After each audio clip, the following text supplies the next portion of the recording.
ஹல்லேலூயா, ஹல்லேலூயா. கர்த்தர் இரட்சகமா இருக்கிற இயேசு கிறிஸ்துவின் பரிசுத்த நாமத்தை நான் ஸ்தோத்திரிக்கிறேன். உங்களுக்கு வாழ்த்துதலை சொல்லுகிறேன். கிருபை உங்களோடு இருப்பதாக. ஆமென். ஆவிக்கேற்ற பலிகளை குறித்து இது லெந்த் டேஸா இருக்குது. அதுக்கு முன்பதாக நம்ம ஆரம்பிச்சிட்டோம். ஆவிக்கேற்ற பலிகளை குறித்து என்ன செய்யறோம்? இயேசு நமக்கு கற்பித்ததை நம்ம என்ன செய்யறோம்? வெளிப்படுத்தணும், வியாக்கியானித்தோம்.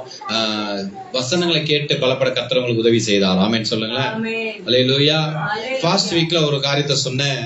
பிதாவானவர், அதாவது பாவமில்லாத மனிதனுக்கு தேவன் கொடுத்த அதிகாரங்களை பார்த்தோம். ஆமென் சொல்லுங்களேன்.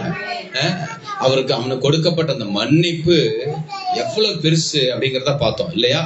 பாவமுள்ள மனிதனுக்கு இயேசு கொடுத்த அதிகாரங்களை பார்த்தோம். ஆமென் சொல்லுங்களேன். பாவமுள்ள மனிதனுக்கு, தன்னை உலகத்துக்கு ஒப்பு கொடுத்து விட்ட மனிதனுக்கு இயேசு கொடுத்த அதிகாரங்களை பார்த்தோம். ஆமென் சொல்லுங்களேன். மனிதன் ஏன் மன்னிக்கப்பட்டான்னு சொன்னேன். ஆமென் சொல்லுங்களேன். இவ்வளவு பெரிய ஒரு பாவத்தை செய்து விட்டான், அக்கிரமத்தை செய்துட்டான், இவ்வளவு பெரிய ஒரு துரோகத்தை அவன் பண்ணிட்டான். அவன் எதற்காக, எப்படி, ஏன் மன்னிக்கப்பட்டான் அப்படின்றத பார்த்தோம். தேவ சாயலும் தேவ ரூபம் கொண்ட மனிதன் என்ன செஞ்சாரு? தேவன் அவனை மன்னித்தார். அவன் செய்த தவறுதான் என்ன அப்படின்னு பாத்தீங்கன்னா, ஏதோ அவன் தோட்டத்துல இருந்தான், சாப்பிடாதான் சொன்னாரு, சாப்பிட்டான். அதெல்லாம் ஒரு பெரிய மேட்டரா? அதெல்லாம் ஒரு பெரிய விஷயமா? அதுக்காக போய் மனித குலத்தையே போய் இப்படி ஆண்டவர் சபிக்கலாமா? மனித குலத்தையே இப்படி விட்டுறலாமா? கைவிடலாமா? அவனை துரத்தலாமா? ஏதேன விட்டுலாம் நீங்க சொல்லலாம். நான் உங்களுக்கு சொல்லுகிறேன், இப்ப நடக்கிற ஒவ்வொரு பயங்கரத்திற்கும், வன்முறைகளுக்கும், ஏன் ஒவ்வொரு வீட்டிலையும் மரணம் நேரிடுவதற்கும், மரண பயம் வருவதற்கும் அதுதான் காரணமாக அமைந்தது. ஒருத்தன் சாகிறதுக்கு ஒருத்தன் காரணமா இருந்தாலே அவனுக்கு ஆயுள் முழுவதும் சிறைன்னு சொல்றாங்க. அல்லது அவனுக்கு அந்த கொடூரமா அந்த கொலையை நடப்பித்தான்னா அவனுக்கு சென்டென்ஸ் கொடுக்குறாங்க இல்லையா? அவனுக்கு மரண தண்டனை என்ன பண்றாங்க? சென்டென்ஸா கொடுக்குறாங்க. அவனுக்கு மரணம் தான் கரெக்டான தீர்வா இருக்கும் என்று சொல்லி உலகமே சொல்லுது. நியாயப்பிரமாணமா அதுதான் சொல்லுது இல்லையா? கண்ணுக்கு கண், கைக்கு கை, காலுக்கு கால், சூட்டுக்கு சூடு, தழும்புக்கு தழும்பு, ஜீவனுக்கு ஜீவன், பல்லுக்கு பல் என்று சொல்லுகிறது. ஆமென். அப்படி இருக்க மனித குலமே மரணத்தை நோக்கி போவதற்கு, மனித குலமே இப்படிப்பட்ட பொய், இப்படிப்பட்டதான தீய இச்சைகள், விபச்சாரங்கள், வேசித்தனங்கள், காம விகாரங்கள், இப்படி இந்த உலக நம்ம வியாதிகள், வேதனைகள், இத்தனை பொய், புரட்டு, கொலைகள், கொள்ளைகள் எல்லாம் நடப்பதற்கு அது ஒரு காரணமா இருந்தது. அப்படின்னா எப்படி இருக்க வச்சு பாருங்களேன். அதுதான் காரணம். அப்படின்னா அந்த தவறை பிதாவாகிய தேவன் அன்பினால வைத்த, அவன் மேல வைத்த அன்பினால் அழிச்சிருக்கலாம். இவ்வளோ பெரிய தவறை செய்து விட்ட ஆதாமை, முதல் மனிதன் என்ன பண்ணிருக்கலாம்? ஆண்டவரு அழித்திருக்கலாம். ஆனால் அவனுக்கு பாராட்டின கிருபை, அன்பு எவ்வளவு பெருசு நீங்க பாருங்க. இவ்வளவு பேர் மரிப்பதற்கு ஒருவன் காரணமாகி விட்டான், இவ்வளவு பேர் நாசமடைவதற்கு ஒருவன் காரணமாகி விட்டான், இவ்வளவு கொடுமைகள் உலகத்தில் நடப்பதற்கு அவன் காரணமாகி விட்டான். வலதுகைக்கும் இடதுகைக்கும் வித்தியாசம் அறியாத ஜனங்களாக மாற்றிவிட்ட அந்த செய்கை, தேவனுக்கு விரோதமான அந்த பகையை வளர்த்து விட்ட அந்த முதல் மனிதனுடைய செயல் மன்னிக்கப்படவே முடியாதது. ஆனா தேவன் தம்முடைய சாயலுக்கு இறங்கினா, நம்முடைய ரூபத்திற்கு இறங்கினா, அவர் பிதாவானார் பாராட்டின அன்பு எவ்வளவு பெருசு பாருங்களேன். ஆமென் சொல்லுங்களேன். நீங்கள் நானும் செஞ்சிருந்தா என்ன ஆயிருக்கும்? தொலைச்சு கட்டியிருப்பாங்கல்ல இல்லையா? மனுஷன் தொலைச்சு கட்டிருப்பான் இல்லையா? வீட்டுக்கு விரோதமா பண்ணாலே அவனுக்கா கத்தி இன்னைக்கே தீட்டி வச்சு என்னைக்காவது பார்த்தானு அவனை கொண்டர்னு நினைக்கிறாங்க. ஆனா தேவன் பாராட்டின அன்பு எவ்வளவு பெருசு பாத்தீங்களா? அல்லேலூயா. ஏன் தேவன் அவனுக்கு அவ்வளவு அன்பை அவன் மேல பாராட்டினார் என்று சொன்னா, ஏனென்றால் மனிதன் தேவ சாயலும் தேவ ரூபம், அதாவது குமாரனுடைய சாயல்ல சிருஷ்டிக்கப்பட்டவன், குமாரனுக்காக சிருஷ்டிக்கப்பட்டவன் என்கிற ஒரு பெரிய ஒரு சத்தியத்தை நம்ம பார்த்தோம். ஆமாவா இல்லையா? இவ்வளவு பெரிய தவற மனிதன் செஞ்சுட்டான். அவனை அழிச்சிருக்கலாம், அவனை என்ன விரட்டி விட்டுருக்கலாம், அவனை வேற ஏதாவது, அவனை ஒண்ணு இல்லாம, அவன் பிறப்பே இல்லாம அவனை என்ன பண்ணிருக்கலாம்? தலைமுறைகள் இல்லாதபடிக்கு அவனை காலி பண்ணிருக்கலாம். ஆனா தேவன் பாராட்டின் அன்பு, தன் குமாரனுடைய சாயலை கொண்டிருக்கிறான், தன் குமாரனுடைய ரூபத்தை கொண்டிருக்கிறான், தன்னுடைய குமாரனுடைய மகிமையின் சாயலா அவன் இருக்கிறதுனால என்ன பண்றாரு? தேவன் தன்னுடைய இருதயத்தை திறந்து அவனை என்ன செய்யறாரு? அன்பு பாராட்டுகிறார், நியாய தீர்ப்பை வைக்கிறார். சொல்லுங்களேன். நியாய தீர்ப்பை அவனுக்கு வைத்தார். ஆமென் சொல்லுங்களேன். அல்லேலூயா. எபிரேயர் 11 இது விசுவாச வாழ்க்கை. எபிரேயர் 11 இது அன்பின் பிரமாணம். எபிரேயர் 11 இந்த விதமாய் மனிதனை எப்படியெல்லாம் கர்த்தர் நடத்தினார் என்பதை அந்த ஒரு அதிகாரத்துல நீங்க என்ன செய்யலாம், பார்க்க முடியும். ஆமென் சொல்லுங்களேன். அல்லேலூயா. முதல் 3 வசனங்களை நான் வாசிக்கிறேன் பாருங்களேன். விசுவாசமானது நம்பப்படும் உறுதியும் காணப்படா நிச்சயமா இருக்கிறது. அதனாலே முன்னோர்கள் நற்சாட்சி பெற்றார்கள். விசுவாசத்தினால உலகங்கள் தேவனுடைய வார்த்தையில உண்டாக்கப்பட்டதென்றும் இவ்விதமாய் காணப்படுகிறவைகள் தோன்றப்படுதலாய் உண்டாகவில்லை என்றும் அறிந்திருக்கிறோம். ஆமென் சொல்லுங்களேன். அல்லேலூயா. அப்புறம் 6வது வசனம் பாருங்க. அதுதான் இன்றைக்கு உங்களுக்கு விளக்கி காண்பிக்க போகிறேன். அந்த 6வது வசனம் பாருங்களேன். விசுவாசம் இல்லாமல் தேவனுக்கு பிரியமா இருப்பது கூடாத காரியம். ஏனென்றால் தேவனிடத்தில் சேர்கிறவன் அவர் உண்டென்றும் அவர் தம்மை தேடுகிறவர்களுக்கு பலன் அளிக்கிறவர் என்றும் விசுவாசிக்க வேண்டும். ஆமென் சொல்லுங்களேன். கரங்களை மேல வைத்து கர்த்தரை ஸ்தோத்திரிப்போமா. அல்லேலூயா. இதுல பாருங்க, விசுவாசம் இல்லாமல் தேவனுக்கு பிரியமா இருப்பது கூடாத காரியம். அப்ப விசுவாசம்னா என்ன? தேவனுக்கு பிரியமா இருப்பதுதான் விசுவாசம். தேவனுக்கு பிரியமா இருப்பதுதான் விசுவாசம். ஆமென் சொல்லுங்களேன். அவருக்கு பிரியமானதை செய்வதே பலன் அளிப்பாராம். ஆமென் சொல்லுங்களேன். அவருக்கு பிரியமானதை செய்கிற பொழுது அவர் பலன் அளிக்கிறவராய் இருக்கிறார். அல்லேலூயா. அவர் பலன் அளிக்கிறவராய், வல்லமை கொடுக்கிறவராய், வரங்கள் தருகிறவராய், அபிஷேகம் ஊட்டுகிறவராய், வாக்குத்தத்தங்கள் தருகிறவராய், தேவனுக்கு பிரியமானதை நான் செய்ய போறேன்னு ஒருத்தர் சொல்லிட்டானா, அவருக்கு பிரியமானதை இவன் எனக்கு பிரியமானதெல்லாம் அந்த மனிதன் செய்கிறான் என்று தேவன் கண்டுவிட்டாரானால் அவருடைய வாழ்க்கை எந்த ரகமா உயர்த்தப்படும்? தேவ ரகமா உயர்த்தப்படும். அல்லேலூயா. இன்றைக்கு மனுஷரை எப்படி பிரியப்படுத்தலாம்னு எல்லாம் யோசிக்கிறாங்க. மனிதன் எப்படி பிரியப்படுத்துறது? நண்பர்கள் எப்படி பிரியப்படுத்துறது? உறவுகள் எப்படி பிரியப்படுத்துறது? ஆமென் சொல்லுங்களேன். எப்படியாவது இவங்களை எப்படி ஓனர் எப்படி பிரியப்படுத்துறது? ஆமென் சொல்லுங்களேன். தெருக்காரங்க எப்படி பிரியப்படுத்துறதுன்னு சொல்லி என்ன செய்யறாங்க, அதை நோக்கி போறாங்க. நான் உங்களுக்கு சொல்லுகிறேன், அது பலனை தராது, கொஞ்ச காலம் ஓட்டம் ஓடும், அதுக்கப்புறம் நொண்டிரும். நான் உங்களுக்கு சொல்லுகிறேன், தேவனுக்கு பிரியமானதை, அல்லேலூயா, தேவனுக்கு பிரியமானதை செய்ய முன்வாருங்கள். அல்லேலூயா. அதை தான் இன்னைக்கு நம்ம பார்க்க போகிறோம். ஆமென் சொல்லுங்களேன். அப்படி பிதாவினுடைய விருப்பத்தையே தேர்வு செய்து அதற்காகவே வாழ்கிற வாழ்க்கை தான் விசுவாச வாழ்க்கை. ஆமென் சொல்லுங்களேன். விசுவாச வாழ்க்கை என்றால் என்னது?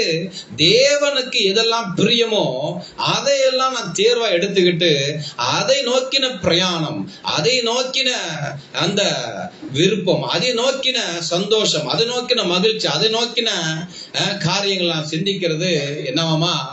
தேவனுக்கு பிரியமாய் வாழ்கிற ஒரு வாழ்க்கை தான் விசுவாச வாழ்க்கை. ஆமென் சொல்லுங்களேன். அல்லேலூயா. ஹல்லேலூயா. கர்த்தர் நல்லவர். ஆமென். பாருங்க, ஆதியாகமம் 1:26, 27, 28 அந்த 3 வசனம் நான் வாசிக்கிறேன். அதற்காகத்தான் மனிதன் உருவாக்கப்பட்டான். பிதாவுக்கு பிரியமானவைகளை செய்ய உருவாக்கப்பட்ட மனிதனுடைய அந்த அவனுக்கு கொடுக்கப்பட்ட அந்த மகத்துவத்தை கொஞ்சம் பாருங்களேன். 26. பின்பு தேவன் நமது சாயலாகும். பாருங்க, பிதாவுக்கு பிரியமாய் வாழ வேண்டும் என்றால் யாருடைய சாயல் இருக்கணும்? தேவ சாயல் இருக்கணும். ஆமென் சொல்லுங்களேன். அடுத்து பாருங்க, பின்பு நமது ரூபத்தின்படியும் தேவ ரூபமாய் மனுஷன் உண்டாக்கப்பட்டான். ஏன்னா பிதாவுக்கு பிரியமானதை செய்ய அவன் அழைக்கப்பட போகிறான். ஆமென் சொல்லுங்களேன். ஆமென். அவர்கள் சமுத்திரத்தின் மச்சங்களையும் ஆகாயத்து பறவைகளையும் மிருக ஜீவன்களையும் பூமி அனைத்தையும் பூமியில் ஊறும் சகல பிராணிகளையும் ஆளக்கடவர்கள் என்றார். தேவன் தம்முடைய சாயலாக மனுஷனை சிருஷ்டித்தார். அவனை தேவ சாயலாகவே சிருஷ்டித்தார். ஆணும் பெண்ணுமாக அவர்களை சிருஷ்டித்தார். பின்பு தேவன் அவர்களை நோக்கி, நீங்கள் பலுகி பெருகி, பிதாவின் விருப்பத்தை பாருங்க, பிதாவுடைய சித்தத்தை பாருங்க, பிதாவுடைய எண்ணங்களை பாருங்க, நினைவுகளை பாருங்க. நீங்கள் பலுகி பெருகி பூமியை நிரப்பி அதை கீழ்ப்படுத்தி சமுத்திரத்தின் மச்சங்களையும் ஆகாயத்து பறவைகளையும் பூமியின் மேல் நடமாடுகிற சகல ஜீவ ஜந்துக்களையும் ஆண்டு கொள்ளுங்கள் என்று சொல்லி தேவன் அவளை ஆசீர்வதிக்கிறார். பிதாவுக்கு பிரியம் என்ன? மனிதனை ஆசீர்வதிப்பது. பிதாவுக்கு பிரியம் என்ன? மனிதன் பலுகி பெருகுவது. பிதாவுக்கு பிரியம் என்ன? அவன் பூமியை நிரப்ப வேண்டும். அவன் அதிகாரமுடையவனாய் இருக்க வேண்டும். ஆமென் சொல்லுங்களேன். தம் சாயலிலும் தம் ரூபத்திலும் தன்னுடைய ஜீவ சுவாசத்திலும் அவனை சிருஷ்டித்து அவனுக்கு ஏதனை உண்டாக்கி அழகாய் அவனை என்ன செய்யறாரு, வடிவமைக்கிறார். அழகாய் அவனுக்கு அடையாளங்களை கொடுக்கிறார், அதிகாரங்களை கொடுக்கிறார், வல்லமைகளை கொடுக்கிறார். அவனுக்கு பயமில்லாத ஒரு வாழ்க்கை, பெருமை மிக்க ஒரு வாழ்க்கை, மகிழ்ச்சி நிறைந்த ஒரு வாழ்க்கை, பள்ளிக்கு பெருகுவதில் ஒரு பெரிய ஆனந்தம். ஆமென் சொல்லுங்களேன். அல்லேலூயா. இப்படிப்பட்ட மனிதனுக்கு என்ன செய்யறாரு, பிதாவின் சித்தம் செய்யதான் அழைப்பு. அழைப்பை என்ன செய்யறான், உதாசீனப்படுத்துகிறான். என்ன செய்யறான், உதாசீனப்படுத்துகிறான். அழைப்பு என்ன பண்ணிட்டான், எதற்காக அழைக்கப்பட்டமோ பிதாவின் சித்தம் செய்ய அழைக்கப்பட்டவன் பிசாசின் சித்தத்தை நிறைவேற்றின காரியம் தான் ஏதேன்ல இருந்தது. ஆமென் சொல்லுங்களேன். பிதாவின் சித்தத்தை செய்ய அழைக்கப்பட்ட, அதான் பிதாவின் சித்தம் செய்ய அழைக்கப்பட்ட அந்த குடும்பம் என்ன பண்ணிருச்சு, அந்த சித்தம் செய்யல. ஆமென் சொல்லுங்களேன். அல்லேலூயா. அவருடைய விருப்பத்தை நிறைவேற்றல. அவருடைய அவர் சொன்ன அந்த தேவ சாயலை காப்பாற்ற முடியல. தேவ ரூபத்தை வைத்து என்ன செய்ய முடியல அவங்களால. பிதாவுக்கு பிரியமானதை செய்ய, பிதாவுக்கு அவருக்கு மகிழ்ச்சிகரமானதை செய்ய, பிதாவானவரை ஆசீர்வதிக்கும்படியாக, பிதாவன் அவரோட உலாவும்படியான காரியத்தை அவர்கள் என்ன செய்யாம போயிட்டாங்க, கைவிட்டு விட்டார்கள். பிசாசின் சித்தம் செய்யவும், அவனுடைய தீமையான யோசனைகளை யோசிக்கவும், அவன் சொன்னவைகளை குறித்து சிந்திக்கவும், அவன் சொன்னவைகளை குறித்து அதை செஞ்சா எப்படி இருக்குமோ அப்படி சொல்லி அதை குறித்து அவர் கிரியை செய்யவும் என்ன பண்ணிட்டாங்க, தன்னை பழக்குவித்துக் கொண்டார்கள். ஆமென் சொல்லுங்களேன். ஆனா பிதாவின் சித்தத்தை நிறைவேற்ற பிறந்த மனிதன் பிசாசு சித்தத்தை நிறைவேற்றவனாய் மாறிவிட்டான். அவருடைய தீமையான யோசனைகள், அவனுடைய அக்கிரங்கள், அவனுடைய வன்முறைகள், அவனுடைய பயம், அவனுடைய தீமை, அவனுடைய இருள், அவனுடையதான கிரியைகள் இவனுக்கு என்ன செஞ்சிருச்சு, வந்துருச்சு. ஆமென் சொல்லுங்களேன். பிதாவின் சித்தத்தை நிறைவேற்ற அவனால என்ன செய்ய முடியாது, இனி அவனால செய்யவே முடியாதவனாய் அவன் மாறிவிட்டான். அல்லேலூயா.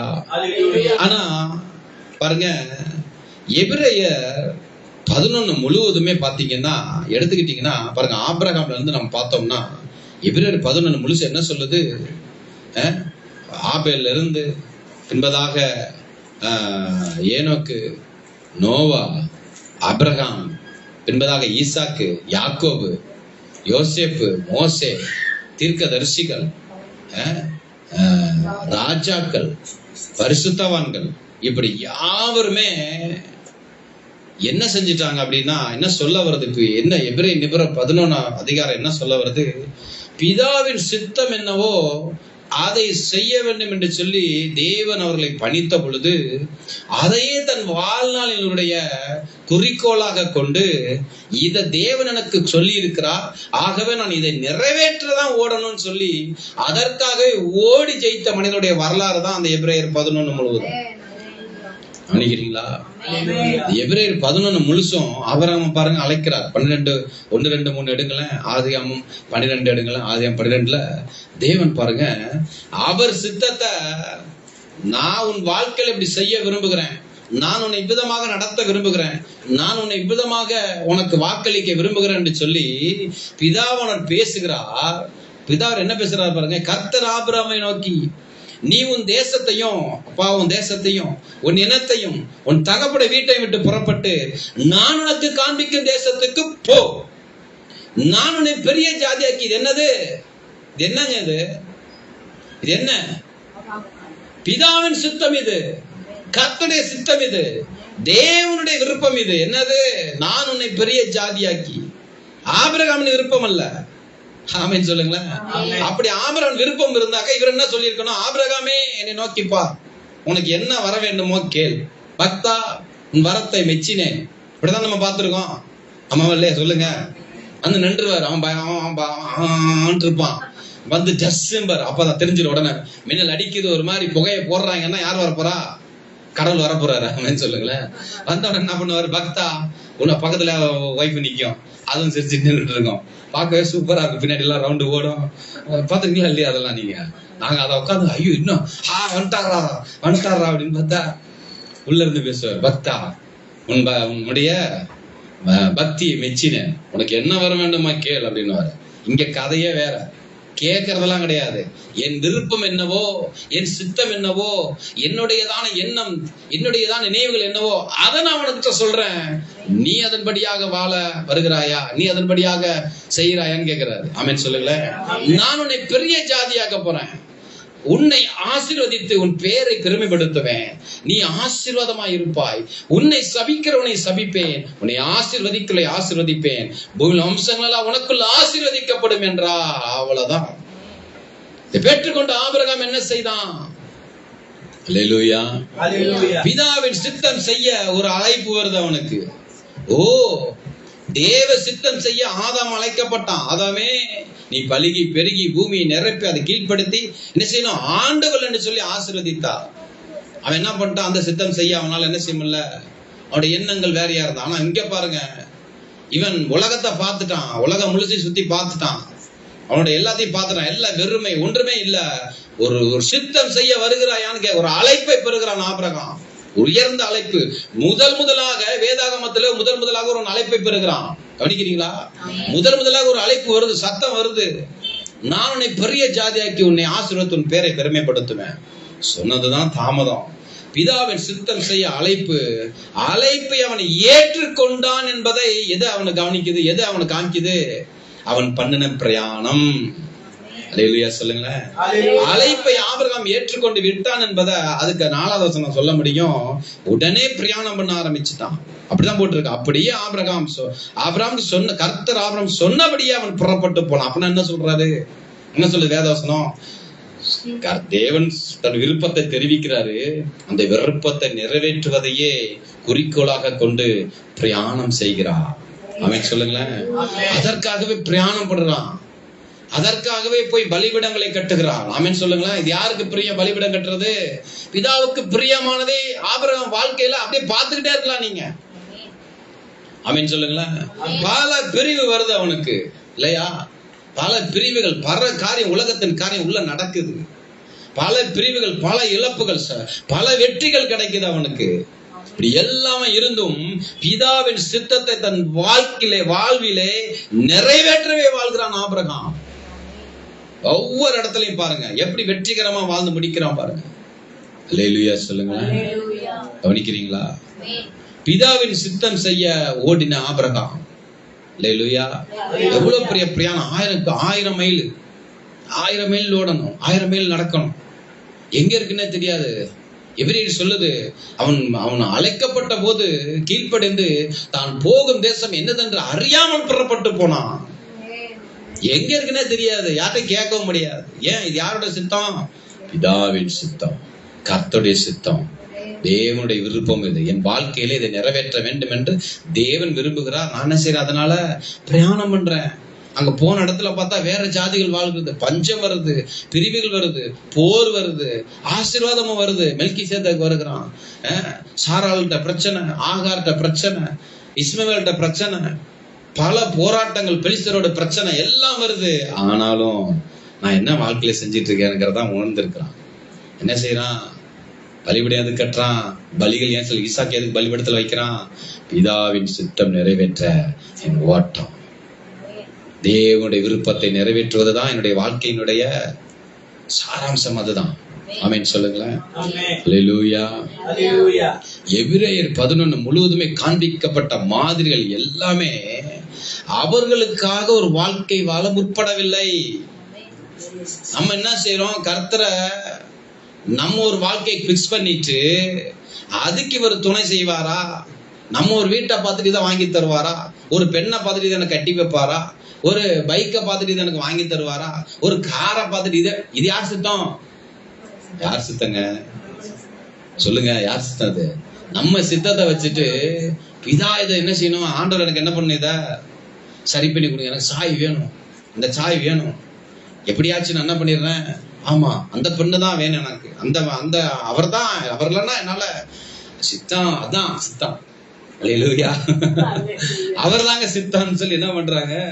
இவர் வாழ்றாரு. அல்லேலூயா. இவர் தான் சித்தம் சொல்லி அவர் வாழ்றாரு. எப்படி இருக்கு பாத்தீங்களா? ஹல்லேலூயா.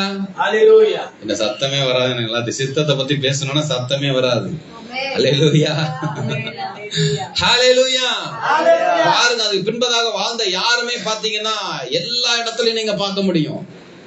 அன்னைக்கு இயேசு கிறிஸ்துவை தான் பேச போறேன். ஆனாலும் எபிரேயர் 11 டச் பண்ணிட்டு போறேன். ஆபிரகாம் எடுத்துக்கொள்ளுங்க, ஈசாக்கு எடுத்துக்கொள்ளுங்க, யாக்கோபை எடுத்துக்கொள்ளுங்க. நான் உன்னை விதமாக திரும்பி வர பண்ணுவேன்னா போன இடத்துல இருந்து அவன் திரும்ப என்ன செய்யறான்? வருவதற்கு தான் முயற்சி செய்கிறான். யோசேப்பும் அப்படியே கண்ட தரிசனத்தின்படியாக என் வாழ்க்கை இருக்கிறதா என்பதை பார்க்கிறான். தேவனே உங்களுக்கு முன்பதாக என்னை அனுப்பினார் என்று சொல்லுகிறான். அவன் தன் சகோதரன் முன்பதாக தன்னை அறிவிக்கல. என்ன சொல்றான்? நீங்க விசாரப்பட வேண்டாம், என்ன இப்படி எல்லாம் பண்ணிட்டீங்கன்னு. குழியில போட்டீங்கன்னு என்ன பண்ணிட்டீங்க? குழியில போட்டீங்கன்னு நீங்க என்ன பண்ணாதீங்க, விசாரப்படாதீங்க. இது எல்லாம் பஞ்சத்தினால் காக்கும்படிக்கே, பெரும் திரளான ஜனங்களை என்ன செய்யணும்? ரட்சிக்கும்படிக்கே தேவன் என்னை விதமாக நடத்தினார் என்று சொல்லி யோசேப்பு சாட்சி இருக்கிறார். மோசேயும் அப்படிதான். ஆமென் சொல்லுங்களேன். தேவன் என்னை சந்தித்தார். உபத்திரத்தை பார்க்க நான் இறங்கினேன். உபத்திரத்தை பார்த்து அவர் கூக்குற, அவருக்கு இருக்கிற கூக்குரலை பார்த்து என்ன செய்யறேன்? உனக்கு இறங்கினேன், நீ வா, உன்னை நான் எங்க அனுப்ப போறேன்? எகிப்துக்கு அனுப்புறேன்னு சொல்றாரு. ஒவ்வொருவரும் தாவீதாக இருக்கட்டும், யாராக இருந்தாலும் சரி, சாமிடத்தில் என்ன சொல்றாரு? ஒரு நான் தெரிந்து கொண்டிருக்கிறேன், நீ இப்ப என்ன செய்ய? அவனை அபிஷேகம் பண்ணுன்றாரு. அவனை அபிஷேகம் பண்ணதுக்கு அப்புறம் அவன் தேவனுக்காகவே வாழ முற்படுகிறான். கோலியாத்தையும் அடிக்கணும். அவனுக்கு கோலியாத்துக்கு ஏதாவது சண்டை இருக்குதா? இவன் அவனுக்கு ஆட்டுக்கு ஏதாவது சண்டை இருக்குதா? பங்காளி சண்டை ஏதாவது இருந்துச்சா முன்னாடியே? என்னங்க சொல்லுங்க. ஆடு மேய்ச்சி ஆம்பாடு ஒரு ஓரத்துல இருந்தான். இவன் போர் இவனுக்கு அவனுக்கும் தான். இவன் இடையில போறான். ஏன்? தேவனுடைய நாமத்தை அவன் என்ன செய்யறான்? நிந்திக்கிறான். கர்த்தர் சொல்றார், புறப்பட்டு போன்றாரு. முகாந்திரம் இல்லையான்னு கேக்குறான். நான் இங்க வந்ததற்கு முகாந்திரம் இல்லையா? உள்ள போறான், கோலியாத்தை அடிக்கிறான், தேவ சித்தத்தை நிறைவேற்றுகிறான். அல்லேலூயா சொல்லுங்களேன். கர்த்தர் நல்லவர். ஆமென் சொல்லுங்களேன். பாருங்க, அவர்களுக்குன்னு ஒரு வாழ்க்கை வாழ அவன் முற்படல. தானியேலை எடுத்துக்கொள்ளுங்க, அல்ல அதன் பின்பதாக தீர்க்கதரிசிகளை எடுத்துக்கொள்ளுங்க. யாருமே என்னதான் செய்யல. தேவன் எனக்கு ஒரு காரியத்தை சொல்லி இருக்கிறார், ஒரு தரிசனத்தை காண்பித்திருக்கிறார், ஒரு அழைப்பு எனக்கு கொடுத்திருக்கிறார், ஒரு அபிஷேகத்தை எனக்கு கொடுத்திருக்கிறார், ராஜரிகத்தை எனக்கு கொடுத்திருக்கிறார், அவர் எனக்கு பாடுகிற தாளந்தை கொடுத்திருக்கிறார், அவர் எனக்கு இப்படியாக நல்ல சண்டை செய்ய, நல்ல யுத்தம் பண்ணக்கூடிய யுத்த வீரனாக என்னை மாற்றி இருக்கிறார். எதற்காக என்று தெரிந்து கொண்டவர்கள் என்ன செய்யறாங்க? அதற்காகவே ஓடி தேவனுடைய நாமத்தை, பிதாவின் சித்தத்தை நிறைவேற்றுகிறார்கள். அல்லேலூயா. ஆமென் சொல்லுங்களேன். ஆபிரகாம் அழைக்கல, தன் விருப்பத்தை அவனிடத்துல தெரிவிக்கிறான். அது தன் வாழ்க்கையில நிறைவேற்றி வாழுகிறான். பழைய ஏற்பாடு முழுவதும் நாம் காண்கிறபடியே பிதா விரும்புகிற ஆராதனை நீங்க பார்க்க முடியும். ஏன்? அவர் விருப்பம். ஆமென் சொல்லுங்களேன். பிதா விரும்பும் ஆராதனை, பிதாவுடைய விருப்பம், அவருடைய சித்தம், அவருடைய பிரமாணங்கள், அவருடைய கட்டளைகள். ஆமென் சொல்லுங்களேன். என்ன செய்யறாரு? ஏப்பா மோசே, நீ என்னெல்லாம் உன்னால கடைபிடிக்க முடியும் அதெல்லாம் முதல்ல சொல்லிரு, நான் எழுதி கொடுத்துறேன். நோ, தேவனுடைய 10 கற்பனைகள், கட்டளைன்னா என்ன அர்த்தம்? அவர் என்ன விரும்புகிறாரோ அதன்படி வாழ்வதற்கான ஒரு இது அது இல்லையா? ஆமாவல்லையா சொல்லுங்க. கட்டளைகள் எதுக்கு? அவர் தான் எழுதி கொடுக்கிறார். இந்த மாதிரி நீங்க இருக்கணும். இந்த என் சித்தம் என்ன? 10 கற்பனைகள் பாருங்க. எதையும் வணங்கிடாத, என்னென்று உனக்கு வேற தேவர்கள் உண்டாயிருக்க வேண்டாம். யாரது கற்பனை? பிதாவுடைய விருப்பம் அது. ஓய்வுனால பரிசுத்தமே ஆசரிக்க நினைப்பாயாக. என்னது? பிதாவுடைய சித்தம் அது. ஹல்லேலூயா. பொய் சொல்லாதிருப்பாயாக, விபச்சாரம் செய்யாதிருப்பாயாக, கொலை செய்யாதிருப்பாயாக, பிறனுக்குள்ள யாதொன்றையும் ஈச்சியாதிருப்பாயாக. யாரது? பிதாவுடைய சித்தம். நிறைவேற்றி வாழ முடியுங்களா உங்களால? வாழுங்கன்னு சொல்றாரு. தவறுறீங்களா? பலிகள் இருக்கு. குமாரனுடைய பலிகள், குமாரனை அடையாளப்படுத்துகிற பலிகள், சமாதான பலிகள், குற்ற நிவாரண பலிகள், பாவ நிவாரண பலிகள், சர்வாங்க தகன பலிகள், அசைவாட்டும் காணிக்கைகள், இப்படி பலவிதமான காட்டு கடாக்கள், பெண் குட்டிகள், ஆமென் சொல்லுங்களேன், கடாக்கள், காளைகள், இப்படியெல்லாம் பலியிட்டு, புறாக்களை பலியிட்டு என்ன செய்யறாங்க? தன்னை மறுபடியும் அந்த கட்டளைக்கு நேராக பிதாவின் சித்தத்தை பூமியில நிறைவேற்ற எல்லாரும் என்ன பண்றாங்க? ஓடுறாங்க. ஆமென் சொல்லுங்க. அல்லேலூயா. கரங்க மேல உயர்த்தி அல்லேலூயா.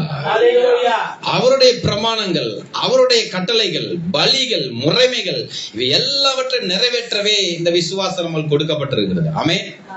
என்னமே என்ன? எல்லாமே என்னது? பிதாவின் விருப்பம். ஆராதிக்கிற ஆராதனை யாருடைய விருப்பமா இருக்கணும்? பிதாவின் விருப்பமா இருக்கணும். செலுத்துற பலிகள், காணிக்கைகள் யாருடைய விருப்பமா இருக்கணும்? பிதாவுடையதா இருக்கணும். கர்த்தருடைய சித்தமா இருக்கணும், ஆண்டவருடைய விருப்பமா இருக்கணும், அவள் எழுதி கொடுத்ததா இருக்கணும். ஆமென் சொல்லுங்களேன். நம்ம விருப்பத்துக்கு எதை இங்க செய்வதற்கு தெய்வ சமூகம் அல்ல. நீங்க என்னவா மாறிடக்கூடாது, ஆதாம மாறிடக்கூடாது. என் சித்தத்தை நான் செய்வேனாக்கும், எனக்கு விருப்பம் இருக்காக்கும், நான் இப்படி செய்வேனாக்குன்னு சொல்லி யாரோ ஒருத்தர் ஏவி விட அவன் செஞ்சான் பாத்தீங்களா தெய்வ சமூகத்துல. நீங்களும் அப்படி செய்து விடக்கூடாது. தெய்வ சமூகம் வந்தா பிதா எனக்கு என்ன கட்டளை இட்டாரோ, பிதா எனக்கு என்ன விருப்பமோ, பிதாவுக்கு உரிய ஆராதனை என்னவோ, பிதாவுக்கு வேண்டிய கனம் என்னவோ, பிதாவுக்கு வேண்டிய பலிகள் என்னவோ, பிதாவுக்கு பிரியமாய் வாழவே நீங்க என்ன செய்யணுங்களா ஒப்பு கொடுக்கணும். ஹல்லேலூயா, ஹல்லேலூயா. அப்படியே கண்களை இப்படி கரங்களை மேல வச்சு சொல்லுங்களேன், பிதாவுக்கு பிரியமானவங்களை செய்ய என் ஆவி ஆத்மா சரீரங்களை ஒப்பு கொடுக்கிறேன், என்னுடைய இருதயத்தை ஒப்பு கொடுக்கிறேன். சொல்லுங்களேன் ஹல்லேலூயா. அப்படியே ஒப்பு கொடுங்களேன். இயேசுவின் நாமத்தினால எதையோ தேவ சமூகத்துல போய் அலற்றி ஜெபம் பண்ணு. அவருக்கு பிரியமான ஜெபமா இருக்குதா நம்ம ஜெபம்? அவருக்கு பிரியமான மன்றாட்டா இருக்குதா நம்ம ஜெபம்? அவருக்கு பிரியமான சுவிசேஷம் அறிவிக்க போறோமா? அவருக்கு பிரியமான பாதையில பயணிக்கிறோமா? அவருக்கு பிரியமாய் நடந்து கொள்கிறோமா? ஹல்லேலூயா. அதற்காகவே அதுதான் நான் நிறைவேற்றுவேன். அதற்காகத்தான் பெற்றுக்கொண்ட வாக்கு தத்தங்கள் எதற்கு, தீர்க்க தரிசனங்கள் எதற்கு, ஆசீர்வாதம் எதற்கு, கட்டளைகள் எதற்கு, அபிஷேகம் எதற்கு, ராஜரிகம் எதற்கு, தரிசனம் எதற்கு, அற்புத அதிசய வல்லமைகள் எல்லாம் எதற்கு? இதெல்லாம் பயன்படுத்தி அவர் சித்தம் செய்து தீர வேண்டும், அவர் விருப்பத்தை நிறைவேற்ற வேண்டும். ஆமென் சொல்லுங்களேன். வாக்கு தத்தம் எதற்கு நினைக்கிறீங்க? எதுக்கு வாக்குத்தத்தம் கொடுக்கிறாரு? நீங்க நல்லா அப்படியே உங்க விருப்பப்படி வாழ்றதுக்கா வாக்கு தத்துவம்?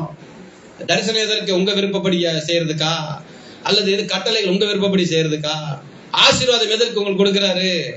ஐஸ்வர்யம் எதற்கு கொடுக்கப்படுகிறது? பலன் எதற்கு உங்களுக்கு கொடுக்கப்படுது? எதற்கு அற்புதம் நடக்குது? ஏன் சுத்திகரிக்கப்படுறீங்க? பலிகள் எதற்கு? எல்லாம் எதற்காக செலுத்துறீங்க? தேவனுடைய விருப்பத்தை நிறைவேற்ற வாழ்கிற ஒரு வாழ்க்கை. ஹல்லேலூயா. தேவனுடைய விருப்பத்தை வாழ்க்கையில் நான் செய்யணும். அதுக்கு என்ன வேணும்? வாக்குத்தத்தம் கொடுத்திருக்கிறாரு. நான் என்ன செய்யறேன்? அதற்காக ஓடுறேன்.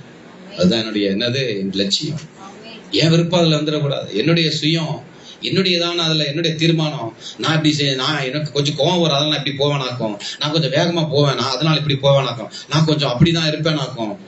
பிறவி குணம் மாம்சத்தை ஒழித்து ஆவிலே வாழ்கிற ஒரு புதிய வாழ்க்கை தான் பிதாவின் விருப்ப வாழ்க்கை. ஆவிக்குரியவனா இருக்கணும்.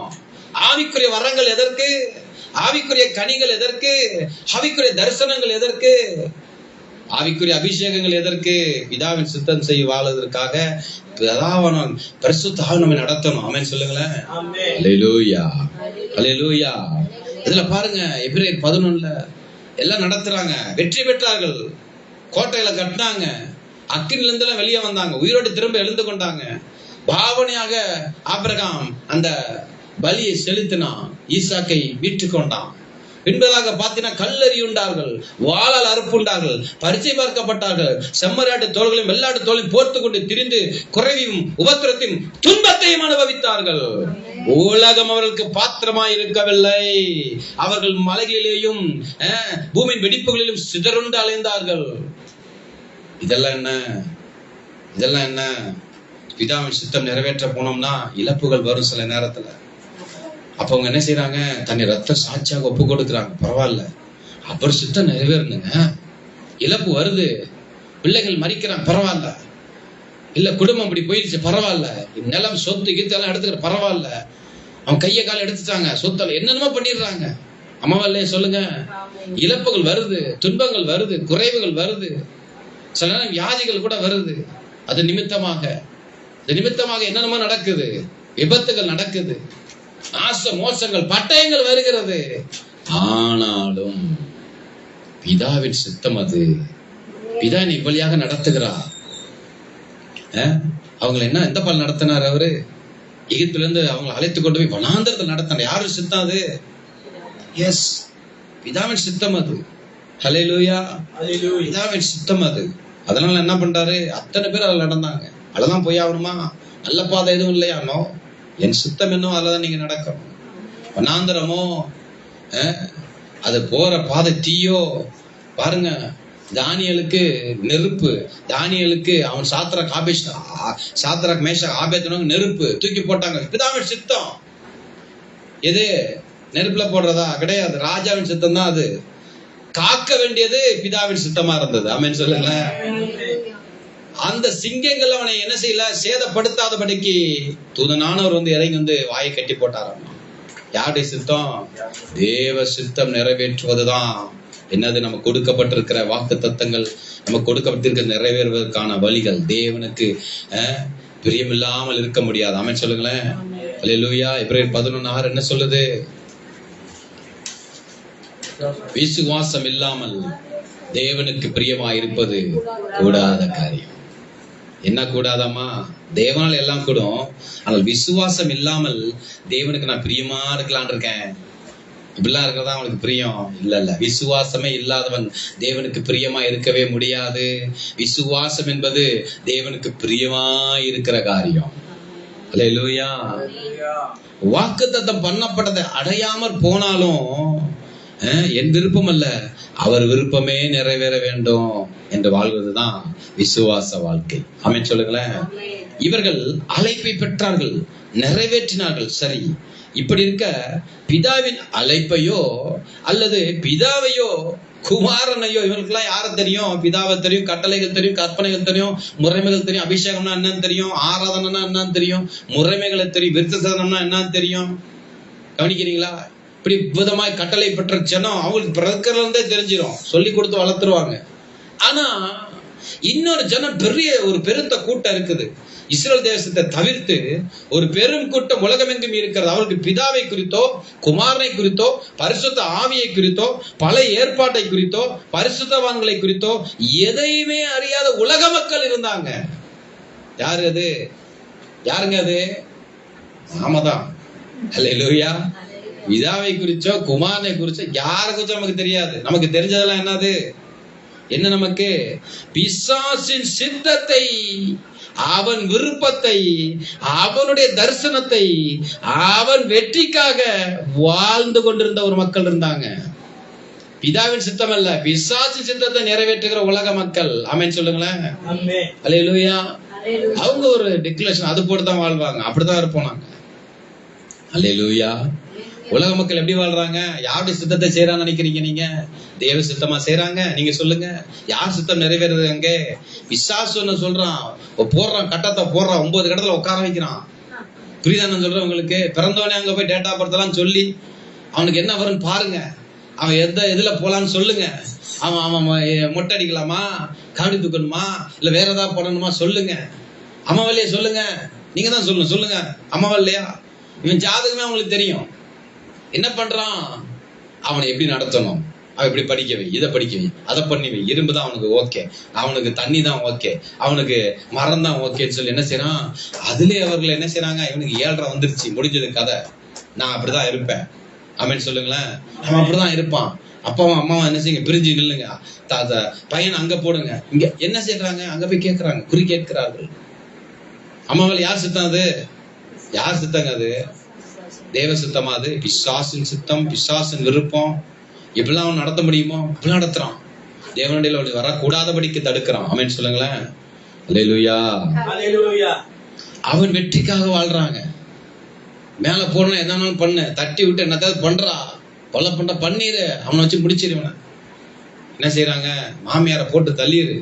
அல்லேலூயா. அல்லேலூயா. மருமகளுக்கு எதிராக பிளான் பண்ணு, போடு, பத்தியா இல்லையா, உனக்காக நான் என்ன பண்ணிருக்கிறேன்? டிவி பெட்டி வச்சிருக்கிறேன், இடைவிடாமல் அதுல ஒளிபரப்புறேன், பாத்தியா இல்லையா? எத்தனை டைலாக் பண்ணிருக்கிறேன், எத்தனை விதமான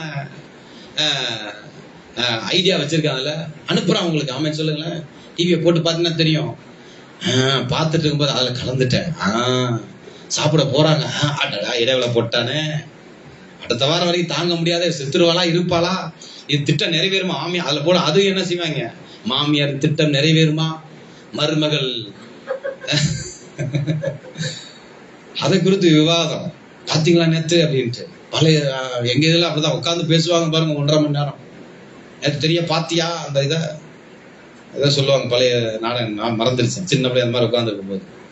அல்லேலூயா. ஆமாங்க, அப்படிதான் சொல்லுவாங்க, உட்கார்ந்து பேசுவாங்க பாருங்க. யாருடைய விருப்பம் அது? பிசாசின் விருப்பம் அது, பிசாசின் சித்தம் அது. அவனுடைய வெற்றிக்காக ஓடுறாங்க. இப்படி இருக்கிறவர்களை பிதாவின் சித்தம் செய்ய எப்படி அழைக்க முடியும்? யார் தான் அழைக்க முடியும்? ஆமென் சொல்லுங்களேன். எப்படிங்க இவங்களை அழைக்க முடியும்? இந்த மாதிரி ஒரு வாழ்க்கையை வாழ்ற ஒருத்தவங்கள பிறந்ததுல இருந்தே பிசாசு சித்தம் செய்கிற ஒருத்தர்களை அவர்கள் பிறந்ததுல இருந்தே பிதாவின் சித்தம் செய்ய வர்றாங்க இல்லையா? அவர் தனக்குன்னு ஒரு ஒரு ஒரு இதை உருவாக்கிட்டாங்க. ஆமா இல்லையா? ஜாதிகளை அப்படியே உருவாக்கி ஆபிரகாம் பிள்ளைகள் நாங்கன்னு சொல்லி என்ன பண்ணிட்டாங்க? அந்த குடும்பம் பெருசா உருவாயிருச்சு. அற்புதங்களை காணுகிறார்கள், வாக்குத்தத்தம் பெறுகிறார்கள், தீர்க்கதரிசனம் பெறுகிறாங்க. ஆனா இது யாருக்குமே வெளியே தெரியாது. யாருக்குமே தெரியாது. தாவீதை பத்தி தெரியாது, யாருக்கு மோசையை பத்தி தெரியாது, யாருக்கு ஆபிரகாமை பத்தி தெரியாது. இப்படி யாரை பத்தியுமே தெரியாம வாழ்ந்த ஜனங்கள் எப்படி இவர்களை அழைக்க முடியும்? என்ன சொல்லி அழைப்பது? ஆமென் சொல்லுங்களேன். யார் அழைச்சா பாருங்க. பிதாவின் சித்தம் நிறைவேற்ற யார் நம்மை அழைத்திருக்கிறான்னு பாருங்களேன். எடுங்களேன், மத்தேயு 28 எடுங்க. மத்தேயு 28 யார் அழைத்திருக்கிறா பாருங்க. என்ன ஒரு வெளியேறப்பட்ட ஒரு அழைப்பை தேவன் நமக்கு கொடுத்திருக்கிறார் பாருங்களேன். அதுல 18 வாசிக்கிறேன். அப்பொழுது இயேசு சமீபத்தில் வந்து அது வரைக்கும் பிதாவின் சித்தம் செய்ய உலக மக்கள் அழைக்கப்பட்டது கிடையாது. அது வரைக்கும் உலக மக்கள் பிதாவின் சித்தத்தை செய்ததும் கிடையாது. பிதாவின் சித்தப்படி வாழணும்னு சொல்லி அவங்களுக்கு எந்த குறிக்கோளோ எந்த ஒரு அவங்களுக்கு ஒரு நோட்டீஸ் கூட கொடுத்தது கிடையாது. ஆமென் சொல்லுங்களேன். அப்படி இருக்கும்போது என்ன சொல்றாரு பாருங்க. சமீபத்தில் வந்து இயேசு சமீபத்தில் வந்து அவர்களை நோக்கி, வானத்திலும் பூமியிலும் சகல அதிகாரம் எனக்கு கொடுக்கப்பட்டிருக்கிறது. என்ன அதிகாரம் கொடுக்கப்பட்டிருக்கிறது? அவர் இயேசு கிறிஸ்து பிதாவை, நம்முடைய தேவனை என்ன செய்யறார்? தம்முடைய பிதா என்று சொல்லி அழைக்கிறார். ஆமாவா இல்லையா? ஆபிரகாம் என்ன செய்யறாரு? அவன் தகப்பன் என்று சொல்லுகிறார். அந்த ரத்தம்னு சொல்ற எல்லாருக்கும் அற்புதங்கள் உண்டு, அதிசயங்கள் உண்டு, வல்லமைகள் உண்டு. அப்படி இருக்கிற இந்த அதிகாரத்தை, பிதாவினுடைய நாமத்தை அறிந்து கொள்ளுகிற அதிகாரத்தை, குமாரனுடைய நாமத்தை அழைக்கும் அதிகாரத்தை, பரிசுத்தாவை பெறும் அதிகாரத்தை இயேசு கிறிஸ்து தன்னிடத்தில் வைத்திருந்த அந்த அதிகாரத்தை, தன்னுடைய ஜனங்களுக்கு மாத்திரமே கொடுக்கப்பட்ட அதிகாரத்தை, நான் போன வாரம் கூட சொல்ல, பிதாவுடைய நாமத்தை சொல்ல பிரதான ஆசாரியனுக்கு அந்த வாசகத்துக்குள்ள போகும்போது ஒரு முறை சொல்வதற்கு தான் அவனுக்கு அதிகாரம் இருந்தது. 2 முறை சொல்லலாம், அதுக்கு மேல கிடையாது. அது மாத்திரமல்ல, சும்மா வருஷத்துக்கு பல முறை அவனை உள்ள போயிட முடியாது. பிரதான மகா பரிசுத்த ஸ்தலத்திலே பிரதான ஆசன் வருஷத்திற்கு ஒரு முறையா 2 முறையா உள்ள வர முடியும். அதுவும் தன்னுடைய பாவங்கள் பலியை சுமந்து தீர்க்கும்படியாக தான், ஜனங்களுக்கு தப்பிதங்களுக்கு பலி செலுத்தபடியாக தான் உள்ள வர முடியும். மோசே போனாலும் வரலாம், மோசே வரலாம், ஆனா இவன் வர முடியாது. அப்படி இருக்கும்போது உலக ஜனங்கள் பாவத்தையே தன் குறிக்கோளாக, பாவ வாழ்க்கையை தன்னுடைய வாழ்க்கையாக கொண்டு தன் ஜனங்களுக்காக, தன்னுடைய மக்களுக்காக என்ன வேணாலும் பேசலாம், எப்படி வேணாலும் செய்யலாம்னு சொல்லி ஒரு கட்டுப்பாடு இல்லாத ஜனங்கள் என்ன பண்றாரு? இயேசு கிறிஸ்து அவர்களும் பிதாவின் நாமத்தை அறிந்து கொள்ள வேண்டும், அவர்களுக்கு குமாரின் நாமத்தை அறிக்கை செய்ய வேண்டும், அவர்களுக்கு பரிசுத்த ஆவியை பெற வேண்டும் என்று சொல்லி, குமாரனுடைய விருப்பம், அது யாருடைய விருப்பம்? அது பிதாவின் சித்தம். அது அல்லேலூயா சொல்லுங்களேன். பிதாவின் சித்தத்தை நிறைவேற்ற குமாரன் அழைக்கிறார். என்ன அழைப்பு? ஆக நீங்கள் புறப்பட்டு போய் சகல ஜாதிகளையும் சீசராக்கி. அல்லேலூயா. இத ஒரு யூதன் சொன்னானா, ஒரு மோசே சொல்லி இருந்தா, ஒரு ஆபிரகாம் சொல்லி இருந்தா, ஒரு தாவீது சொல்லி இருந்தா, அவன் அன்னைக்கே முடிச்சு கட்டி இருப்பாங்க. சகல ஜாதியா? நோ. அவர்களுக்கு என்ன தெரியாது? அவர் நரகத்தில் நின்று சிருஷ்டிக்கப்பட்டவர்கள், பிதாவுடைய நாமத்தை சொல்ல அருகதையற்றவர்கள். ஆமென் சொல்லுங்களேன். இயேசு சொல்றாரு, உயிர் திறந்த இயேசு சொல்லுகிறார், நீங்கள் சகல ஜாதிகளையும் சீசராக்கி பிதா குமாரன் பரிசுத்த ஆவியின் நாமத்தினாலே அவர்களுக்கு ஞானஸ்நானம் கொடுத்து நான் உங்களுக்கு கட்டளையிட்ட யாவையும் அவர்களுக்கு உபதேசம் பண்ணுங்கள். இதோ உலகத்தின் முடிவு வரைந்தும் சகல நாட்களிலும் நான் உங்களுடனே கூட இருக்கிறேன் என்றார். ஆமென். ஆமென் சொல்லுங்களேன். முதல் சுவிசேஷம் இயேசு கிறிஸ்து பிதாவின் குமாரன், தேவ குமாரன், அவருக்காக உண்டாக்கப்பட்ட உலகம், அவருக்காக உருவாக்கப்பட்ட உலகம், குமாரன் மூலியமாய் பிதாவிடத்தில் சேரும் சாக்கியத்தை மனிதன் பெற வேண்டும் என்று சொல்லி இயேசு கிறிஸ்து செலுத்தின பலிகளை குறித்து பார்த்தோம். ஆமென் சொல்லுங்களேன். கிருபாதார பலி, பாவத்தை போக்கும் பலி, கர்த்தருடைய பஸ்கா ஆட்டுக்குட்டி, நித்திய ஆவியினாலே பழுதற்ற பலியாக தன்னை ஒப்பு கொடுத்த கிறிஸ்துடைய ரத்தம். ஆமென் சொல்லுங்களேன். இவருடைய குமாரன் அழைப்பு என்னது? அதிகாரமும் அழைப்பும் அவருடைய நாமத்தை உச்சரிக்கக்கூடிய, அவருடைய நாமத்தினால பலன் பெற்றுக் கொள்ளக்கூடிய எல்லாம் எப்படி இந்த ஜனங்களுக்கு கொடுக்கப்பட்டிருந்ததோ அதை விட அதிகமாக, அதை விட மேலானத என்ன பண்றாரு? குமாரன் அழைக்கிறார் ஜனங்கள். ஆமென் சொல்லுங்களேன். எல்லாருக்கும் கொடுக்கப்படுதல். பிதா, குமாரன், பரிசுத்தாவின் நாமத்தினாலே ஒரு அழைப்பு வருது. பிதாவின் சித்தத்தை பூமியில நிறைவேற்றுகிறார். ஆமென் சொல்லுங்களேன். பிதாவின் சித்தத்தை, விருப்பத்தை நிறைவேற்றுகிறார் இயேசு. எப்படி நிறைவேற்றுகிறார்? இவர் தான் சொல்றாரு, ஞானஸ்தானம் எல்லாரும் கொடுத்துருங்க. இவர் எப்படி ஞானஸ்தானம் பெற்றார்னு பாருங்களேன். மத்தேயு எடுங்களேன். மத்தேயு 1வது அதிகாரம், மத்தேயு 3வது அதிகாரம். அதுல இயேசு கிறிஸ்து ஞானஸ்தானம் எப்படி வருது பாருங்களேன். பாருங்க, 1வது வசனம் வாசிக்கிறேன். அந்நாட்களில் யோவான் ஸ்நானன் யூதேயாவின் வனாந்தரத்தில் வந்து மனம் திரும்புங்கள், பரலோக ராஜ்யம் சமீபத்திருக்கிறது என்று பிரசங்கம் பண்ணினான். 5வது வசனம் பாருங்களேன். அப்பொழுது பிரசங்கம் பண்ண உடனே, அப்பொழுது எருசலேம் நகரத்தாரும் யூதேய தேசத்தார் அனைவரும் யோர்தானுக்கு அடுத்த சுற்றுப்புறத்தார் யாவரும் அவனிடத்திற்கு போய் தங்கள் பாவங்களை அறிக்கையிட்டு யோர்தான் நதியில் அவனால் ஞானஸ்தானம் பெற்றார்கள். ஆமென் சொல்லுங்களேன். அதுலயே 17வது வசனம். இப்ப 13 வாசிக்கிறேன். அப்பொழுது யோவானால் ஞானஸ்தானம் பெறுவதற்கு இயேசு கலிலேயாவை விட்டு யோர்தானுக்கு அருகே அவனிடத்தில் வந்தார். யோவான் அவருக்கு தடை செய்யறான். என்னங்க நீங்க வந்து நிக்கிறீங்க, நான் உம்மாலே ஞானஸ்தானம் பெற வேண்டியதா இருக்க, நீர் இடத்தில் வரலாமா என்றான். இயேசு அவனுக்கு பிரதியுத்தரமாக, இப்பொழுது இடம் கொடு, இப்படி எல்லா நீதியும் நிறைவேற்றுவது நமக்கு ஏற்றதா இருக்கிறது என்றார்.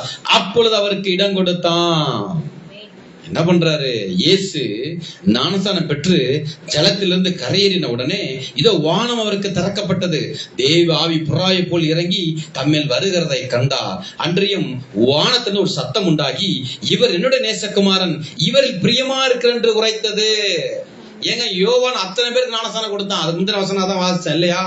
எருசலேம் நகரத்தார், யூத தேசத்தார் எல்லாரும் 5வது வசனம் தானே. எல்லாரும் ஞானஸ்தானம் பெறாங்க. யாருக்கும் வானம் திறக்கப்படல, யாருக்கும் ஆவியான புறா போல இறங்கல, யாருக்கும் வானத்துல சத்தம் பிறக்கல. ஏன் பிறக்கலன்னா, ஏன்னு பாருங்க. 5வது வசனம் சொல்லுது, 6வது வசனம் சொல்லுது, தங்கள் பாவங்களை அறிக்கையிட்டு யோர்தான் நதியில் அவனால் ஞானஸ்தானம் பெற்றார்கள். ஆனா இயேசுவ என்ன சொல்றாரு பாருங்களேன், இப்பொழுது இடம் கொடு, இப்படி எல்லா நீதியையும் நிறைவேற்றுவதற்கு நான் ஞானஸ்தானம் பெறுகிறேன். பாவம் செய்த மனிதன் தன் பாவங்களை எல்லாம் அறிக்கையிட்டு, நான் இப்பொழுது பாவத்திற்கு மரித்து நீதிக்கு பிழைத்திருக்கேன்னு சொல்லி ஞானஸ்தானம் பெற்றிருக்கிறோம் நாம் எல்லாம். ஆமாவா இல்லையா? யாராவது போய் நின்று எல்லா நீதியும் நிறைவேற்றலாம் இருக்கிறேன்னு சொல்லி ஞானஸ்தானம் வாங்கிருக்கீங்களா? சொல்லுங்க, படிக்கிறீங்களா? பாவங்களை அறிக்கையிட்டு அவர்கள் ஞானஸ்தானம் பெறுகிறார்கள். யோவான் அப்பவும் சொல்றான், நான் மனம் திரும்புகிற நான் உங்களுக்கு ஜலத்தை ஞானஸ்தானம் கொடுக்கிறேன். 11வது வசனம். எனக்கு பின் வருகிறவரோ என்னிலும் வல்லவராய் இருக்கிறார், அவருடைய பாதரட்சை சுமக்கிறதுக்கு நான் பாத்திரன் அல்ல, அவர் பரிசுத்த ஆவியினாலும் அக்கினியாலும் உங்களுக்கு ஞானஸ்தானம் கொடுப்பார். ஞானஸ்தானம் கொடுக்க இயேசு வருவார்னு அறிவிச்சான். ஆனா இவரோ பெறுவதற்கு வந்து நிற்கிறார். நீங்க வரலாமான்னு கேட்டபோது என்ன சொல்றாரு? எல்லா நீதியும் நிறைவேற்றுவதற்கு அப்படின்னு சொன்ன உடனே பாருங்க, ஒண்ணுல தண்ணியில முழுகி எந்திரிக்கிறாரு. கவனிக்கிறீங்களா? தண்ணியில முழுங்கி யோர்தான்ல முழுகி யோவான் ஸ்நானம் மேல தூக்கணும்னு என்ன செய்யுது? அது இவர் எல்லா நீதியும் நிறைவேற்றுகிறேன்னு சொல்லி என்றைக்கு அவர் தேவனுடைய விருப்பத்திற்கு சித்தத்திற்கு ஒப்பு கொடுத்த உடனே வானம் திறந்து வானத்திலிருந்து தேவன் பேசுகிறார். என்ன பேசுறாரு? இவர் என்னுடைய நேசகுமாரன், இவரில் பிரியமாயிருக்கிறேன். பிதாவுக்கு பிரியமானதை இயேசு என்ன பண்றார்? ஞானஸ்தானம் எடுக்கிறார். ஆமென் சொல்லுங்களேன். பிதாவுக்கு பிரியமான ஞானஸ்தானம் அது. பிதாவின் சித்தத்தை நிறைவேற்ற போறேன்னு அறிவிக்கிறாரு யோவான்ட்ட. எல்லா நீதியை நிறைவேற்றுவது நமக்கு ஏற்றதா இருக்கிறதுன்னு சொல்லி அறிவித்த உடனேயே பிதாவனுடைய உள்ளம் பாருங்க, என் சித்தத்தை செய்ய போகிறார் குமாரன். ஆமென் சொல்லுங்களேன். அதுக்கு முன்னாடியே ஒரு குமாரனா தான் இருந்தார். நேசகுமாரனா இல்லாம இருந்தாரா? சொல்லுங்க. 30 வயசு ஞானஸ்தானம் எடுக்கிறாரு. அப்ப 29 வரைக்கும் அவர் நேசகுமாரன் இல்லையா? பிரியமானவரா இல்லையா? சொல்லுங்க. ஏன் என்ன செய்ய போறாரு? பிதாவுக்கு சித்தமானதை இயேசு செய்கிறார், ஞானஸ்தானம் பெறுகிறார், அவர் உடன்படிக்கை நிறைவேற்ற போகிறேன்னு அறிவிக்கிறாரு. அறிவிச்ச ஒரு பேர் அறிவிப்பு வருது. என்னது? எல்லா நீதி நிறைவேற்ற போகிறேன். அப்புறம் என்ன அர்த்தம்? பிதாவின் சித்தத்தை பூமியில நிறைவேற்ற வந்திருக்கிறேன்னு அறிவிச்ச உடனே பிதாவுடைய இருதயம் அப்படியே பொங்குது. இவரின் நேசகுமாரன், இவரில் நான் பிரியமா இருக்கிறேன் என்று சொல்லி எல்லாரும் முன்னாடி அறிவிக்கிறார். ஆமென் சொல்லுங்களேன். அல்லேலூயா. தேவன் பரலோகத்திலிருந்து சாட்சி இடுகிறார். பிதாவுக்கு பிரியமானதை செய்த இயேசு கிறிஸ்து. அதுவரை யாரும் அறிவித்தடாத பிதாவை குறித்து அறிவிக்க ஆரம்பிக்கிறார். அதுல இருந்து அவருடைய பேச்சு என்னவா இருக்குது? பிதாவை குறித்து யாரும் அறிந்திடாத பக்கங்கள், அப்படி அன்பு, அப்படி ராஜ்யத்தின் சுவிசேஷம், பிதாவினுடைய ராஜ்யம், பிதாவினுடைய அன்பு, பிதாவுக்கு பிரியமான ஒரு ஆராதனை, பிதாவை நோக்கிய ஜெபம், பிதாவை கனம் பண்ணுவது, பிதாவை எப்படி மகிமைப்படுத்துவது, எப்படி அவருக்கு அதை குறித்த உபதேசம், அதை குறித்த சுவிசேஷம் தான் என்னது? ராஜ்யத்தின் சுவிசேஷம். அல்லேலூயா. என்பதாக போட்டிருக்கு பாருங்களேன். 23 பாருங்க. பின்பு இயேசு கலிலேயா எங்கும் சுற்றி நடந்து 4:23 அவருடைய ஜெபாலயத்தில் உபதேசித்து ராஜ்யத்தின் சுவிசேஷத்தை பிரசங்கிக்கிறார். ஜனங்களுக்கு உண்டாயிருந்த சகல வியாதிகளையும் சகல நோய்கள் நீக்கி சொஸ்தமாக்கினார். இது யாருடைய விருப்பம்? ஆமென் சொல்லுங்களேன். இயேசு கிறிஸ்து சொஸ்தமாக்குகிறார். இயேசு கிறிஸ்து சுகமளிக்கிறார். இயேசு கிறிஸ்து என்ன செய்யறாரு? பிசாசுகளை விரட்டுகிறார். இயேசு கிறிஸ்து செவிடனை குணமாக்குகிறார். இயேசு கிறிஸ்து குஷ்டரோகியை சுத்தமாக்குறார். யாருடைய விருப்பங்க அது? பிதாவுடைய விருப்பத்தை செய்கிறார். இவன் சித்தம் சுத்தமாக வேண்டும் என்பது பிதாவுடைய சித்தம். அதுவரை யாரும் அறிவித்திராத பிதாவை குறித்து இயேசு கிறிஸ்து அறிவிக்கிறார். ஆமென் சொல்லுங்களேன். அல்லேலூயா. என்ன பண்றா பாருங்களேன். யோவான் 3வது அதிகாரம் பாருங்களேன். யோவான்ல பாத்தீங்கன்னா எல்லாம் ஒரே பிதா பிதான்னே இருக்கும். யோவான் 3ல இருந்து நான் ஆரம்பிக்கிறேன் பாருங்களேன். அப்படியே வசனத்தை அப்படியே மேற்கோள் காட்டிக்கொண்டே போகிறேன் பாருங்களேன். அதுல 3:16 பாருங்க. 3:16-17 அதுல அவர் என்ன சொல்றாரு? தேவன் தம்முடைய ஒரே வேறான குமாரனை விசுவாசிக்கிறவன் எவனோ அவன் கெட்டு போகாமல் நித்திய ஜீவனை அடையும்படிக்கு அவரை தந்தருளி இவ்வளவாய் உலகத்தில் அன்பு கூர்ந்தார். உலகத்தை ஆக்கினைக்குள்ளாக தீர்க்கும்படி தேவன் தம்முடைய குமாரனை உலகத்தில் அனுப்பாமல் அவராலே உலகம் ரட்சிக்கப்படுவதற்காகவே அவர் அனுப்பினார். எதற்காக அவர் அனுப்பினார்? எதற்காக யாரால் அனுப்பப்பட்டார்? என்ன விருப்பம்? தேவனுடைய அன்பை என்ன செய்யணும்? அவரு இயேசு கிறிஸ்து வெளிப்படுத்துகிறார். ஆமென் சொல்லுங்களேன். அல்லேலூயா. பிதாவால் அனுப்பப்பட்ட இயேசு கிறிஸ்து. அதுலயே பாருங்க, அவரு பிதாவுக்கு பிரியமில்லாதவைகள் இந்த உலக மக்கள், இந்த ஜனங்கள் செய்யறாங்க, யூத ஜனங்கள் செய்யறாங்க. அதனால என்ன, போய் ஒரு காட்டிட்டு வா, எல்லாத்தையும் அழிச்சிட்டு வான்னு சொல்லி குமாரனை அனுப்பலையாமா, அவரை ரட்சிக்கும்படியாக அனுப்புகிறார். ஆமென். அல்லேலூயா. அல்லேலூயா. அதுல 34 பாருங்க. அதுல 34, 35 அப்படி சொல்லிக்கொண்டே போகிறேன். உங்களுக்கு புரியுதான்னு பாருங்க. 34, 35 தேவனால் அனுப்பப்பட்டவர் தேவனுடைய வார்த்தைகளை பேசுகிறார். தேவன் அவருக்கு தமது ஆவி அளவில்லாமல் கொடுத்திருக்கிறார். பிதாவானவர் குமாரில் அன்பாய் இருந்து எல்லாவற்றையும் அவர் கையில் ஒப்பு கொடுத்திருக்கிறார். எல்லாத்தையும் ஒப்பு கொடுத்துட்டாரு. இயேசு கிறிஸ்துக்கு ஒப்பு கொடுக்கப்பட்டிருக்கிறது. என்ன செய்யறாரு? எல்லாத்தையும் எல்லாருக்கும் அப்படியே தர்றாரு. பிதாவின் சித்தத்தை அறிவிக்கிற இயேசு கிறிஸ்து பிதாவை விரும்பும் ஒரு ஆராதனையை கருத்து பேசுறாரு பாருங்க. அதே இடத்துல 4வது அதிகாரத்துல அது 23, 24 பாருங்களேன். பிதாவுக்கு பிரியமான ஒரு ஆராதனைய இயேசு கிறிஸ்து அறிவிக்கிறார். உண்மையாய் தொழுது கொள்கிறவர்கள் பிதாவை ஆவியோடும் உண்மையோடும் தொழுது கொள்ளும் காலம் வரும், அது இப்பொழுதே வந்திருக்கிறது. தம்மை தொழுது கொள்கிறவர்கள் இப்படிப்பட்டலா இருக்கும்படி பிதாவானவர் விரும்புகிறார். ஆமென் சொல்லுங்களேன். தேவன் ஆவியாய் இருக்கிறார். அவரை தொழுது கொள்கிறவர்கள் ஆவியோடும் உண்மையோடும் அவரை தொழுது கொள்ள வேண்டும் என்றார். எப்படி பிதாவை தொழுது கொள்ள வேண்டும், எப்படி பிதாவுக்கு பிரியமாய் ஆராதனை செய்ய வேண்டும் என்று சொல்லி இயேசு கிறிஸ்து பேசுகிறார். ஆவியோடும் உண்மையோடும் நீங்கள் என்ன செய்யணுமாமா? பிதாவை தொழுது கொள்ளணும்னு சொல்லி அறிவிக்கிறார். ஆமென் சொல்லுங்களேன். பிதாவுக்கு என்னெல்லாம் பிடிக்குமோ, பிதாவின் சித்தம் என்னவோ, பிதாவுடைய விருப்பம் என்னவோ, பிதாவுடைய நோக்கம் என்னவோ, எண்ணம் என்னவோ, அவருடையதான சமூகத்திலிருந்து வருகிற வார்த்தை என்னவோ, அதை அப்படியே தருகிறார். அல்லேலூயா. நிறைவேற்றுகிறார். பாருங்களேன். அடுத்து பாருங்களேன். பிதாவுடைய சித்தத்தை இயேசு கிறிஸ்து வெளிப்படுத்துகிறார். யோவான் பாருங்க 1:17-18 பாருங்க. 1வது அதிகாரத்திலே 17-18 பாருங்க. எப்படி இருக்கு பாருங்க அந்த வார்த்தை. எப்படி எனில் நியாயப்பிரமாணம் மோசையின் மூலமாய் கொடுக்கப்பட்டது, கிருபையும் சத்தியமும் இயேசு கிறிஸ்துவின் மூலமாய் உண்டாயின. 1:17 1:18 பாருங்க. தேவனை ஒருவனும் ஒரு காலம் கண்டதில்லை, பிதாவின் மடியில் இருக்கிற ஒரே பேரான குமாரனே அவரை வெளிப்படுத்தினார். என்ன எதுக்காக குமாரன் அனுப்பப்பட்டிருக்கிறாரு? பிதாவை ஜனங்களுக்கு, ஜாதிகளுக்கு, உலக மக்களுக்கு யார்தான் வெளிப்படுத்தணும்? யார் நாமத்தின் மூலியமா வெளிப்படுத்த முடியும்? குமாரனுடைய நாமத்தின் மூலியமா தான் வெளிப்படுத்த முடியும். அல்லேலூயா சொல்லுங்களேன். அல்லேலூயா. கர்த்தர் நல்லவர். பாருங்க யோவான் 5 பாருங்க. யோவான் 5:17 பாருங்க. இயேசு அவர்களை நோக்கி, என் பிதா இதுவரைக்கும் கிரியை செய்து வருகிறார், நானும் கிரியை செய்து வருகிறேன் என்றார். என்ன சொல்லிட்டாரு? ஓய்வு நாள்ல பெதஸ்தா குளத்தின் அருகே 38 வருஷமாக படுத்திருந்த ஒருவனை இயேசு சுகமாக்குகிறார். சுகமாக்கினது அங்க இருந்த யூதர்களுக்கு பிடிக்கல. அது என்ன சொல்றாங்க? நோ, ஓய்வு நாள் கட்டளை, பிதாவின் சித்தத்தை நீங்க என்ன செஞ்சிட்டீங்க? உடைச்சிட்டீங்க. பிதாவின் சித்தம் என்ன? ஓய்வு நாள், அதெல்லாம் அவர் மாத்திரம் தான் பண்ணணும்னு சொல்லியிருந்தாரு. இல்ல, அவர் ஓய்வு நாள் கிரியை செய்கிறவராய் இருக்கிறார், நானும் கிரியை செய்கிறேன்.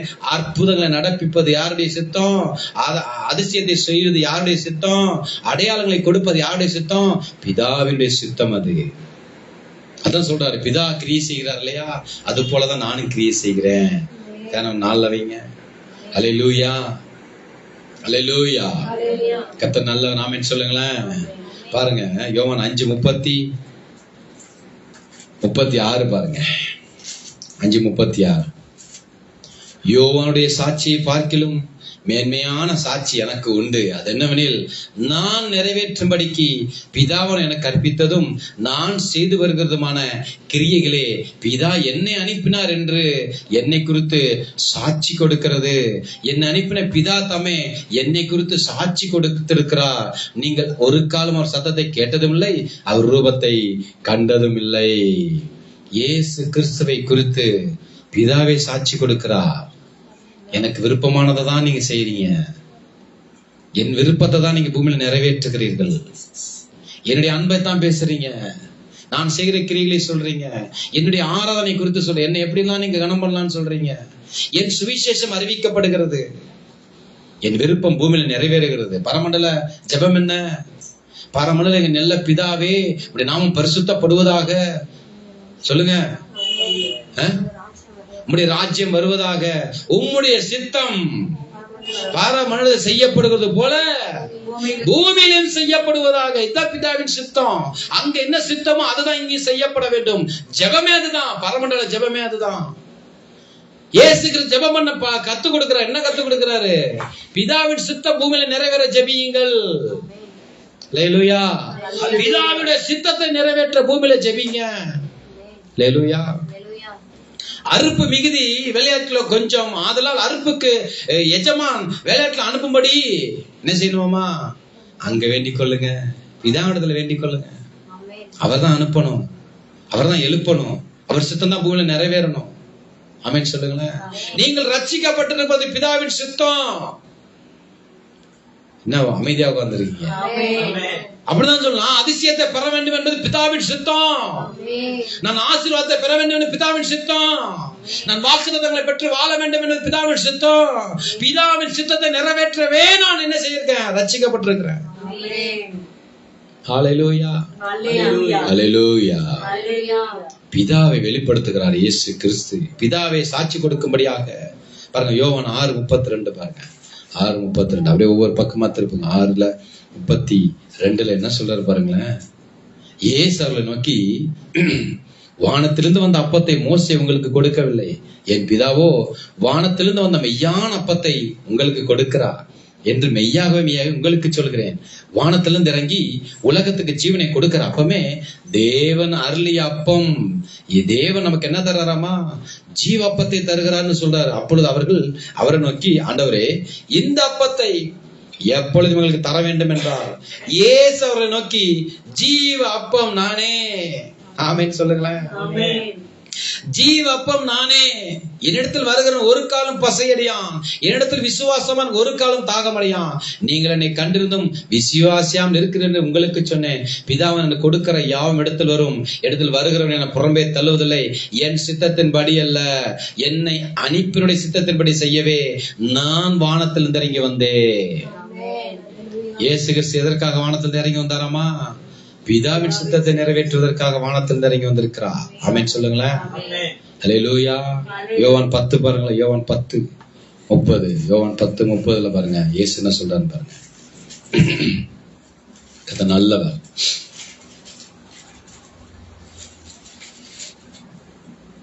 நானும் பிதாவும் ஒன்றாயிருக்கிறோம். என்ன ஒரு அறிவிப்பு பாருங்களேன். ஏன்னா அவர் சொல்றதை அவர் செய்யறாரு, அவர் சித்தத்தை அவர் நிறைவேற்றுகிறாரு. அப்படின்னா நீங்கள் என்ன செய்யலாம்? பிதாவின் சித்தத்தை நிறைவேற்றினால், பிதாவுடைய விருப்பத்தை நிறைவேற்றினால், பிதாவுக்கு பிரியமான ஆராதனை நீங்க செஞ்சீங்கன்னா, பிதாவுக்கு பிரியமான நீங்க யோசிச்சீங்கன்னா, அவருடைய அபிஷேகம், அவருடைய விண்ணப்பம், அவருடைய தான சித்தம் இந்த பூமியில நிறைவேறணும் நீங்க ஜெபிச்சீங்கன்னா எவ்வளவு நன்மையா இருக்கும். கரங்களை மேல உயர்த்தி ஸ்தோத்திரம் பண்ணுங்களேன். அல்லேலூயா, அல்லேலூயா.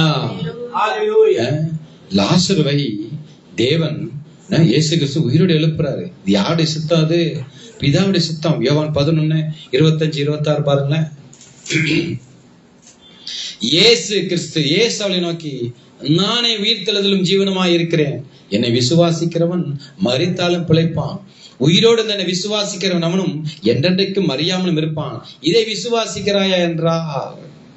சொல்லிட்டு பாருங்க 40வது வசனம் பாருங்க. இயேசு அவளை நோக்கி, நீ விசுவாசித்தால் தேவனின் மகிமையை காண்பாய் என்று நான் உனக்கு சொல்லவில்லையா என்றார். அப்பொழுது மரித்தவன் வைக்கப்பட்ட இடத்திலிருந்து கல்லை எடுத்து போட்டார்கள். இயேசு தம்முடைய கண்களை ஏறெடுத்து, பிதாவே நீர் எனக்கு செவி கொடுத்த அப்படினாலுமே ஸ்தோத்தரிக்கிறேன். லாசரு அவர் எழுப்ப போறது யாருடைய சித்தம்? லாசரு எழுப்ப போறது யாருடைய சித்தங்க? பிதாவுடைய சித்தம். அது முன்னாடியே அறிவிக்கிறாரு. சொல்லிட்டு என்ன சொல்றாரு?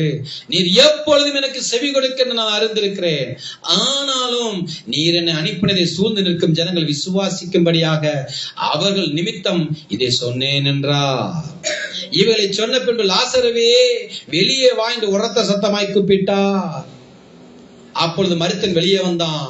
அவன் கால்களும் கையில் பிரேசம் கட்டப்பட்டிருந்தது, அவன் முகம் சுற்றப்பட்டிருந்தது. இயேசு அவளை நோக்கி, இவனை கட்ட வைத்து விடுங்கள் என்றார். அப்பொழுது மரியாதத்தில் வந்திருந்து இயேசு இதில் கண்டவர்கள் யூதர்கள் அநேகர் அவிடத்தில் விசுவாசம் உள்ளவர்களானார்கள். பிதாவானவருடைய சித்தத்தை இயேசு கிறிஸ்து பூமியில செய்ய செய்ய எல்லாருக்கும் விசுவாசம் பறக்குது. ஆமென் சொல்லுங்களேன். விசுவாசம் எப்படி பறக்குது? பிதாவின் சித்தத்தை பூமியில செய்ய செய்ய என்ன செய்யுதுங்க? விசுவாசம் பிறக்குது. அல்லேலூயா. மத்தேயு 26 எடுங்க. மத்தேயு 26 அதுல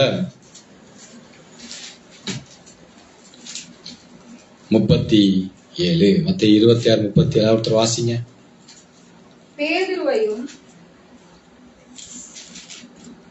பேதுருவையும் செபதேயுவின் குமாரர் இருவரையும் கூட்டிக் கொண்டு போய் துக்கமடையும் வியாகுலப்படவும் தொடங்கினார். அப்பொழுது அவர், என் ஆத்துமா மரணத்துக்கு ஏதுவான துக்கம் கொண்டிருக்கிறது, நீங்கள் இங்கே தங்கி என்னோட கூட விழித்திருங்கள் என்று சொல்லி சற்று அப்புறம் போய் முகம் குப்புற விழுந்து, என் பிதாவே, இந்த பாத்திரம் என்னை விட்டு நீங்க கூடுமானால் நீங்கும்படி செய்யும், ஆகிலும் என் சித்தத்தின்படி அல்ல உம்முடைய சித்தத்தின்படியே ஆக கடவுது. பாருங்க, மரணத்திற்கு தன்னை ஒப்பு கொடுக்கிறார்.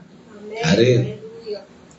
இந்த மரணம் என் இடத்தை விட்டு நீங்க கூடுமானா நீங்கபடி செய்யுங்க, ஆகிலும் என் சித்தம் அல்ல உம் சித்தம். அது மாத்திரம் பாருங்க. பின்பு அவர் சீசரிடத்தில் வந்து அவள் நித்திரை பண்ணுகிறதை கண்டு பேதுருவை நோக்கி, நீங்கள் 1 மணி நேரம் அதை என்னோட கூட விழித்திருக்க கூடாதா? அதைத்தான் ஜெபம் வச்சிருக்கோம் இடையில. நீங்க நல்லா சாப்பிட்டு நல்லா டிவி பார்த்துட்டு நல்லா உயரமா படுத்து தூங்கிட்டு, நானும் ஜெபிச்சேன் பாஸ்டர், நான் அப்பெல்லாம் ஆனா பாருங்க, சபையில ஒரு மணி நேரம் நான் கூப்பிடுறோம்னா என்ன செய்யக்கூடாது? விழித்திருக்க கூடாது. இயேசு கேட்கிற மாதிரி நம்மளும் கேட்க வேண்டியது. அல்லேலூயா, அல்லேலூயா. அவனே வர்றான். யாரு? கண்ணே தெரியல அவனுக்கு, தடவிட்டு வந்துடுறான். புதன்கிழமை, வெள்ளிக்கிழமை, ஞாயிற்றுக்கிழமை முடிஞ்ச இடையிலையும் வந்து அங்க நின்றுட்டு இருக்கான். ஆமென் சொல்லுங்களேன். அல்லேலூயா. ஆமா, உங்க கண்ணு இருந்தா ஒண்ணு அவங்களுக்கு கொடுங்க. ஆமென் சொல்லுங்களேன். நீங்கள் சோதனைக்கு உட்படாத அப்படி விழித்திரு ஜெபம் பண்ணுங்கள். ஆவி உற்சாகம் உள்ளதால் மாம்சம் பலவீனம் உள்ளது என்றார். அவர் மறுபடியும் 2ஆம் தரம் போய் என் பிதா 2ஆம் தரம் போய் ஜெபிக்கிறார் பாருங்க. 2ஆம் தரம் போய் என்ன ஜெபிக்கிறாரு? என் பிதாவே, இந்த பாத்திரத்தை நான் பானம் பண்ணினால் ஒழிய இது என்னை விட்டு நீங்க கூடாதாகில் உம்முடைய சித்தத்தின்படி ஆக கடவுதன் ஜெபம் பண்ணினார். 2ஆவது முறை என்ன ஜெபம் பண்றாரு? உம் சித்தம் ஆக கடவுது. ஜெபமே என்னதான்? பிதாவின் சித்தத்தை சொல்லிதான் ஜெபிக்கிறாரு. அவர் திரும்ப வந்தபோது அவர் மறு நித்திரை பண்ணுகிறதை கண்டார். இவங்க அப்படியே பலபடியா இருக்கிறாங்க. அவருடைய கண்கள் மிகுந்த நித்திரை மயக்கம் அடைந்திருந்தது. அவர் மறுபடியும் அவரை விட்டு போய் 3ஆம் தரம் அந்த வார்த்தைகளை சொல்லி ஜெபம் பண்ணினார். 3 முறையும் ஜெபிக்கிறார். என்ன ஜெபிக்கிறாரு? என் சித்தம் அல்ல, உன் சித்தம். சிலுவைக்கு ஒப்பு கொடுக்கப்பட போகிறேன். கெத்செமனில முகம் குப்புற விழுந்து ஜெபிக்கிறார். மரணத்துக்கு எதுவான துக்கத்தை நிறைந்து ஜெபிக்கிறார். எல்லாம் அவர்கிட்ட மரண அந்த துக்கம் இருக்கிறது. ஆனா என்ன செய்யறாரு? பிதாவே, உம்முடைய சித்தம் ஆக கடவுது என்று சொல்லி ஜெபிக்கிறார். உபத்திரவத்துல என்ன செய்யணும்? பிதாவின் சித்தம் வர சொல்லி ஜெபிக்கணும். ஆமென் சொல்லுங்களேன். அல்லேலூயா. அதே பாருங்க, லூக்கா 22 பாருங்க. இதே காரியம் தான். ஆனா அங்க வேறொரு காரியம் அங்க ஒண்ணு இருக்குது பாருங்க. லூக்கா 22 அதுல 39 என்ன சொல்ல பாருங்க. பின்பு அவர் புறப்பட்டு வழக்கத்தின்படி ஒளிமலைக்கு போனார். அவருடைய சீசர் அவரோட கூட போனார்கள். அவ்விடத்தில் சேர்ந்த பொழுது அவர் அவர்களை நோக்கி, நீங்கள் சோதனைக்கு உட்பட ஜெபம் பண்ணுங்கள் என்று சொல்லி அவர்களை விட்டு கல்லெடுதரம் அப்புறம் போய் முழங்கால் படிட்டு, பிதாவே, உமக்கு சித்தமானால் இந்த பாத்திரம் என்னை விட்டு நீங்கும்படி செய்யும். ஆகிலும் உம்முடைய சித்தத்தின்படி ஆகிலும் ஜெபம் பண்ணினார். அப்பொழுது வானத்தில் ஒரு தூதன் தோன்றி அவரை பலப்படுத்தினார். அவர் மிகவும் வியாகுலப்பட்டு அதிக ஊக்கத்தோட ஜெபம் பண்ணினார். அவருடைய வேர்வை ரத்தத்தின் பெருந்துளிகளாய் தரையிலே விழுந்தது. ரத்தம் சிந்தி கெத்செமனையில 3 முறை பிதாவின் சித்தம் ஆக கடவுள்னு சொல்லி ஜெபிக்கிறார். ரத்தம் சிந்தி ஜெபிக்கிறார். முகங்குப்புற விழுந்து ஜெபிக்கிறார். மரணிக்கதாது கேதுவான துக்கத்துல நிறைந்து ஜெபிக்கிறார். ஆனால் என்னதான் ஜெபிக்கிறாரு? பிதாவின் சித்தம் ஆக கடவுது. அல்லேலூயா, அல்லேலூயா, அல்லேலூயா, அல்லேலூயா. அதிலே பாருங்களேன் 34 லூக்கா 23 34. அப்பொழுது இயேசு, பிதாவே, இவர்களுக்கு மன்னியும். அப்ப யார கேட்கிறார்? பிதாவை தான் கேட்கிறார். மன்னிக்கணுமா? அவரை தான் கேட்கிறார். தாங்கள் செய்கிறது என்னென்று அறியாது இருக்கிறார்களே என்றார். வஸ்திரங்களை அவர் பங்கிட்டு சீட்டு போட்டார்கள். 46 வசனம் பாருங்களேன். இயேசு, பிதாவே, உம்முடைய கையில நாவை ஒப்புவிக்கிறேன் என்று மகா சத்தமாய் கூப்பிட்டு சொன்னார். இப்படி சொல்லி ஜீவனை விட்டார். இயேசு கிறிஸ்துடைய ஊழியத்துல பிதாவின் சித்தத்தை நிறைவேற்றி கொண்டே இருக்கிறார்.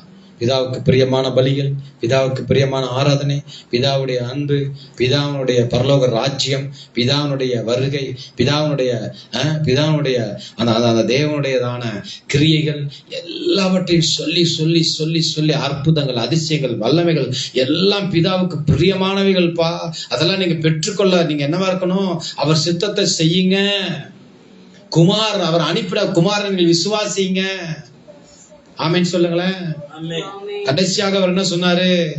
சகல அதிகாரம் எனக்கு கொடுக்கப்பட்டிருக்கிறது. நீங்க என்ன செய்யுங்க? உலகமெங்கும் போய் சகல ஜாதிகளையும் சீசராக்கி பிதா, குமாரன், பரிசுத்தாவின் நாமத்தினாலே ஞானஸ்நானம் கொடுத்து நாங்கள் கட்டளை யாவையும் அவர்கள் கைகொள்ளும்படி உபதேசம் பண்ணுங்கள். இதோ உலகத்தின் முடிபரியந்தம் சகல நாட்களிலும் நான் உங்களுடனே கூட இருக்கிறேன் என்றார். மனிதன் சிருஷ்டிக்கப்படுறதை பிதாவின் சித்தம் செய்யதான். மனிதன் உருவாக்கப்பட நோக்கமே அதுதான். அத குமாரன் வந்து அறிவிக்கிறார். உலகம் எங்க நம்ம என்னதான் செய்யணும்? பிதாவின் சித்தத்தை வாழ்க்கையில் நிறைவேற்றணும். உங்க சித்தத்தை நிறைவேற்ற எவ்வளவு ஓடுறீங்க? திங்கட்கிழமைல இருந்து சனிக்கிழமை முழுசும் ஓடுறீங்க. ஞாயிற்றுக்கிழமை பின்பகுதியில ஓடுறீங்க. விருப்பமான உணவு, விருப்பமான பிரயாணம், விருப்பமான காட்சிகள், விருப்பமான சண்டைகள், விருப்பமான பகைகள், விருப்பமான ஜபங்கள், விருப்பமான மன்றாட்டுகள், விருப்பமான முழங்கால்கள், விருப்பமான கண்ணீர்கள் எல்லாம் எதுக்கு வடிக்கிறீங்க பார்த்தா எல்லாம் வாசித்தோம். என்ன ஜபம் பண்ணதுன்னு பார்த்தா எல்லாம் வாசித்தோம். பிதாவுடைய சித்தம் இருக்குதா? இவர் சிலுவைக்கு போக போறார். ஆனால் பிதாவின் சித்தத்தை கேட்டு ஜெபிக்கிறார். 3 முறை ஜெபிக்கிறார். 3ல என்னதான் சொல்லி ஜெபிக்கிறாரு? என் விருப்பம் அதுல ஒண்ணு இல்ல, உங்க விருப்பம் இருந்தா நீங்க செய்யுங்க. உங்க விருப்பம் இருந்தா நீங்க என்ன செய்யுங்க, அதை மாற்ற முடியுமான்னு பாருங்க. ஆமென் சொல்லுங்களேன். பிதாவின் சித்தம் செய்தா நீங்க நான் அழைக்கப்பட்டிருக்கிறோம். எத்தனை பேர் ஆமென் சொல்றீங்க? எழுந்து நிற்கலாமா? ஹல்லேலூயா. பிதாவின் சித்தம் செய்ய குமாரனால் நீங்கள் அழைக்கப்பட்டிருக்கிறீங்க. பிதாவுடைய சித்தம் செய்ய நீங்கள் என்ன பண்ணிருக்கிறீங்க? இயேசு கிறிஸ்து ரத்தம் சிந்தி சிலுவை சுமக்க வேண்டும் என்பது பிதாவின் சித்தம். இயேசு கிறிஸ்து அதை நிறைவேற்றினார். ஐயோ பாடுபடுறாரு, ஐயோ ரத்தம் வருகிறது. எழுந்து நில்லுங்க பாப்பா, எல்லாரும் எல்லாரும் பாப்பா. பிதாவின் சித்தத்தை தான் நான் அறிவிச்சிட்டு இருக்கிறேன். எழுந்து நில்லுங்கன்னா நானும் என் சித்தத்தையா சொல்றேன். நான் ரொம்ப நேரம் நான் நின்றுட்டு தான் இருக்கேன். இங்க வந்து கூட கொஞ்ச நேரம் நிக்க முடியாதுன்னா அப்ப நீங்க ரேஷன் கல்ல போய் 2 மணி நேரம் நிக்க வேண்டியதுதான். ஹல்லேலூயா. புரியுதா உங்களுக்கு? வேற எங்கேயா போய் பஸ் ஸ்டாண்ட்ல போய் எங்க உட்காடுறீங்களா? கிடையாது, நின்றுட்டே இருக்கிறீங்க. அங்கெல்லாம் பெலன் இருக்கான, இங்க வந்து அண்ணன் இல்ல, பெலன் இல்லாம போயிடுது. ஆமீன் சொல்லுங்களேன். எவ்வளவு தூரம் மேல ஏறுறோம் இறங்குறோம். ஹல்லேலூயா சொல்லுங்க பாப்போம். இல்ல சின்ன பிள்ளைங்க பாக்குறாங்க, உங்களதான் ஃபாலோ பண்றாங்க. ஆமீன் சொல்லுங்களேன். எல்லாரும் எழுந்திருக்கும், அவங்களும் எழுந்து நிப்பாங்க. அவங்களுக்கு நீங்க என்னவா இருக்கிறீங்க? பிதாவின் சித்தம் செய்ய என்னை ஒப்பு கொடுக்கிறேன்ப்பா. என் வாழ்க்கையில ஏதோ சித்தம் கேட்டு ஜெபிச்சதுனால நான் என்ன பண்ணிட்டேன்? நோயாளியா இருக்கிறேன், கடனாளியா இருக்கிறேன், யாராலையும் மதிக்கப்படக்கூடியாதவனா இருக்கிறேன், யாருக்கும் சிலுவை சுமக்க தெரியல. நமக்கு ஆண்டவரே வாக்குத்தத்தம் பெற்று அதை பெற்று வாழ தெரியல. கண்கள் இப்படி கரங்களை மேல உயர்த்தி தீர்க்கதரிசனம் எனக்கு அருளப்பட்டது, அதன்படியா நான் நடக்க முடியல. ஆவிக்குரிய வரங்கள் எனக்கு கொடுக்கப்பட்டது, அடையாளங்கள் கொடுக்கப்பட்டது. ஆனா சித்தத்தை நிறைவேற்றணுமா என்று பார்த்தா தேவ சித்தத்துக்காக உங்களை ஒப்பு கொடுப்பீங்களா? இயேசு கிறிஸ்து ஒப்பு கொடுத்ததை போல ஆண்டவரே இந்த வாழ்க்கை முழுவதிலையும் என் சித்தம் அல்ல உம் சித்தம். ஹல்லேலூயா. என் சித்தம் அல்ல உம் சித்தம் நாதா, தருகிறேன் உம் கரத்தில். என் சித்தம் அல்ல உம் சித்தம் நாதா, என்னை தருகிறேன் உம் கரத்தில். என்னை படைக்கிறேன் உம் பாதத்தில். என்னை தருகிறேன் உம் கரத்தில். என்னை படைக்கிறேன் உம் பாதத்தில். ஒரு வாக்குமே என்னை உருவாக்குமே,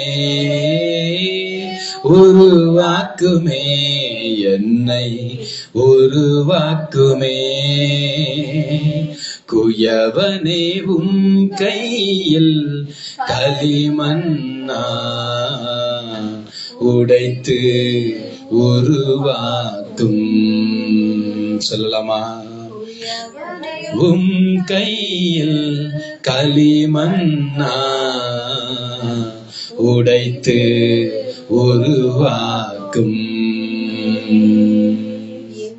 என் சித்தமல்ல உம் சித்தம் நாதா, தருகிறேன் உம் கரத்தில். என் சித்தமல்ல உம் சித்தம் நாதா, தருகிறேன். என்னை தருகிறேன் உம் கரத்தில். என்னை படைக்கிறேன் உம் பாதத்தில். என்னை தருகிறேன் உம் கரத்தில். என்னை படைக்கிறேன் உம் பாதத்தில். உருவாக்குமே என்னை உருவாக்குமே, உருவாக்குமே என்னை உருவாக்குமே. குயவனே உம் கையில் களிமண்ணா